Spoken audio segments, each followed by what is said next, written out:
Hi, I'm Nick Stock and I'm here at Yalumba, Australia's oldest family-owned winery, with Kevin Glastonbury. And this is a great occasion because we're here to talk about the most important wine in the hierarchy, the super claret, the uber wine, the Kaylee. So we're very, very excited to be showcasing the 2016 as a vintage, as a wine. It certainly carries on the very short tradition that we have with Kaylee being this being the 5th release. Got to say, you must be pretty keen to get this one out there, because I think it's certainly in the journey from where you started in 2012 to this release 2016. I feel like you've really honed in on a style that that you think is where this wine needs to sit. Absolutely, you want to make a statement, and the 2012 certainly made a statement. It was something very new for Yalumba to do something of that quality and that at that upper echelon, but it really made an impact. So here we are now, 5th release down the track. I think the journey has evolved already in five vintage releases, and we really saw that evolving coming out of 14 vintage, then 15 and now 16. I think we've hit our straps a little bit more 14, 15, 16. 12 and 13 were great releases, individual wines, but I think stylistically and as a label, people will be able to see what we're doing and where we're going and how this wine reflects its individuality to the particular vintage. It's a wine that sort of stops you in your tracks, and you sort of really concentrate on it. How is it hard to contain? I mean, it's a powerful wine, but is it hard to sort of craft that from a winemaking point of view? The old adage of wines are made in the vineyard is never more evident than in a wine like this, which is driven by the Cabernet.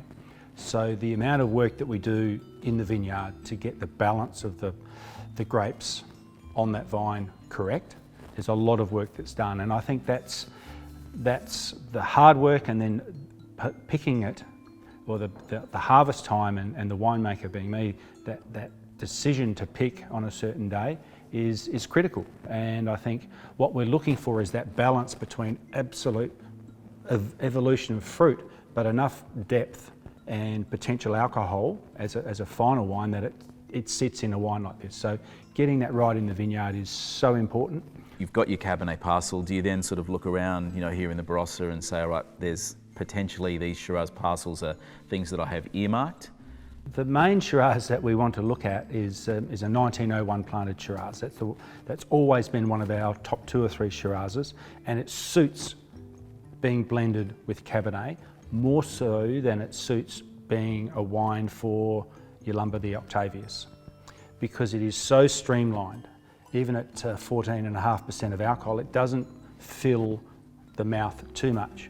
So that's always the target. So that's the one that I spend most of the time in, trying to make sure we're picking it and it's set up properly. So when we bring that one in and it's sitting in the fermenter, we can see what's happening, and we can tell the depth and the power of the fruit. And if we get that one right, I know that we're well and truly on the way. So in terms of the blending then, and I assume that is the really fun part of putting this wine together. Absolutely.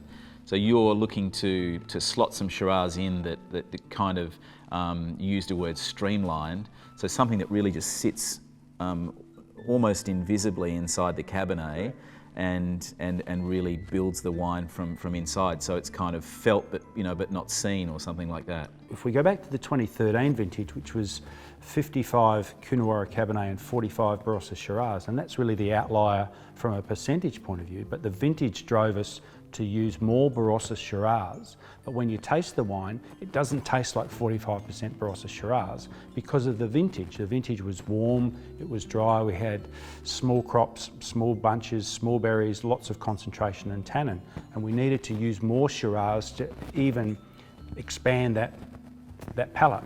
So we probably could have used 70% Barossa Shiraz and it would have started to look like a Barossa Shiraz. But obviously that's not the case because it's a Coonawarra-led wine, Coonawarra Cabernet. So we certainly look at all options like that, depends on the season. So the season in 2016, I remember it was kind of a warm December, and it was a season that was coming in pretty early, Yes. and then it cooled off. We got a little bit of rain to slow things down through January, February, but it still came in sort of a slightly early vintage. The wines for me have always, from South Australia, have always looked very poised and very balanced. They're not sort of pushed in one direction or another direction. They're not over, they're not under. They seem to have just arrived sort of right in the kind of sweet spot of style and character. I love 2016 as a vintage. I think we certainly have made some terrific wines across the board from 2016, and I can see a lot of similarities between 2016 and 2012. Can we taste? I'm dying to try Absolutely, this we wine. need to taste. Shall I pour? You can pour for me.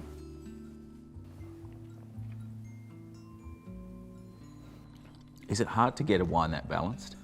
As a winemaker, is that tricky?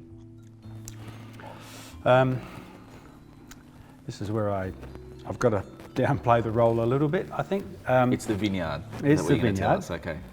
The blending is very, very difficult for consistency and for style, because I think it's very easy to choose a Shiraz because it was your most expensive Shiraz, or to choose a block because there's lots of oak happening in that wine and it looks quite stylish and exotic or whatever it is.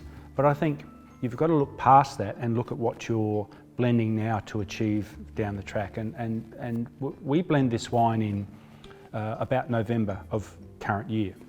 So the 2016 wine would have been blended in November 2016.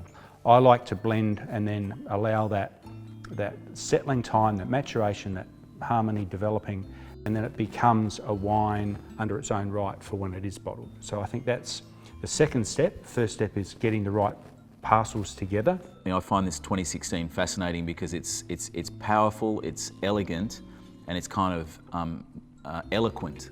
It has a lot to say, but it's all put together in such a nicely detailed way, where no one aspect is kind of standing out ahead of something else in the wine. There's so much there, but they're all just very nicely arranged, very nicely balanced. So I think obviously that's a measure of the vintage, and that was 2016 is a great vintage, but also the way that this wine's evolved from where it began in 2012, and to see it sort of really focus in on that style, I feel like the wine's really arrived at where it's going to sit now. Mate, I've got to say the wine tastes great. So it is a great wine. Congratulations. Cheers.